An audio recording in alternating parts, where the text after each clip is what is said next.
اللہ کے نام سے شروع جو بہت مہربان رحمت والا ہے۔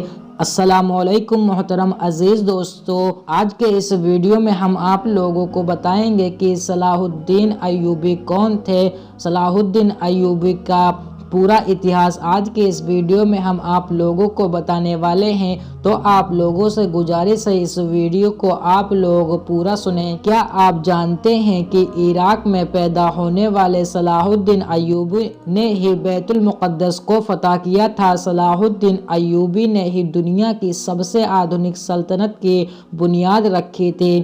ان کے ذریعے استھاپت کی گئی ایوبی سلطنت نے 100 سالوں تک آدھی دنیا پر راج کیا۔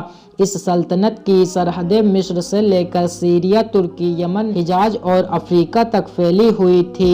صلاح الدین ایوبی دنیا کا پہلا حکمران تھا جس نے سب سے زیادہ اسپتالوں اور اسکولوں کا نرمان کروایا۔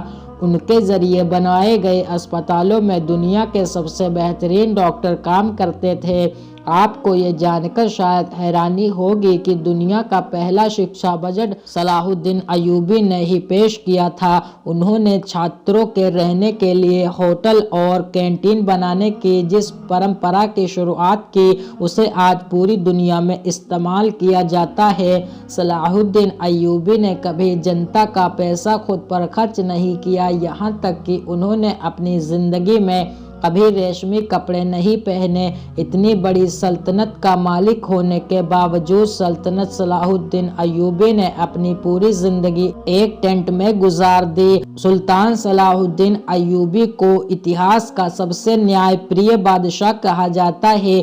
ان کے دربار میں ہر انسان کو آنے کی اجازت تھی۔ صلاح الدین ایوبی نے سپتاہ میں 2 بار جنتا دربار لگانے کی جس پرمپرا کی شروعات کی اسے آج بہت سے دیشوں میں استعمال کیا جاتا ہے۔ صلاح الدین ایوبی کی انصاف پسندی کا یہ عالم تھا کہ یہودی اور عیسائی بھی اپنے فیصلوں کے لیے ان کے دربار میں آتے تھے۔ سلطان صلاح الدین ایوبی کے دور میں مصر دنیا کے سب سے امیر شہروں میں سے ایک تھا۔ ان کی حکومت میں قاہرہ اور دمشق کے اسپتالوں میں دنیا بھر سے لوگ علاج کے لیے آتے تھے۔ دنیا کے مشہور ویگیانک ایڈلارڈ نے سائنس کی شکشا مصر اور سیریا میں ہی حاصل کی تھی۔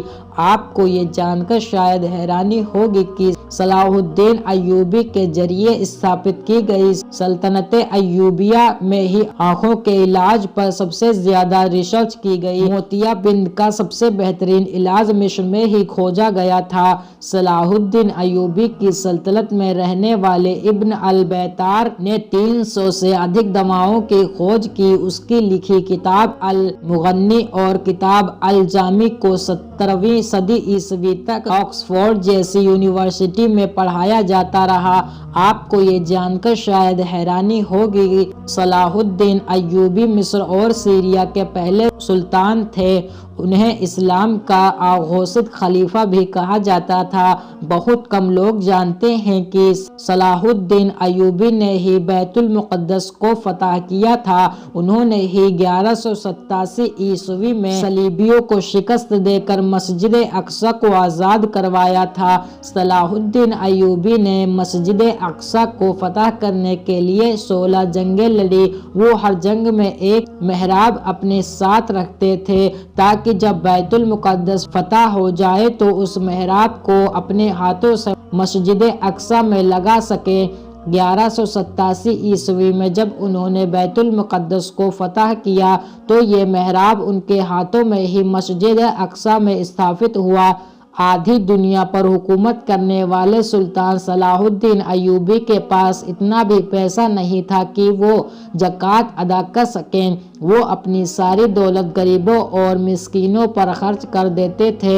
یہی وجہ ہے کہ صلاح الدین ایوبی کبھی حج نہیں کر سکے، کیونکہ اسلام میں اپنے خود کے پیسوں سے ہی حج کیا جا سکتا ہے۔ صلاح الدین ایوبی نے دنیا کی سب سے خطرناک جنگیں لڑی۔ انہوں نے دنیا کی سب سے بڑی صلیبی فوج کو شکست دی۔ اس فوج کی طاقت کا اندازہ اسی بات سے لگایا جا سکتا ہے کہ اس میں دنیا بھر کے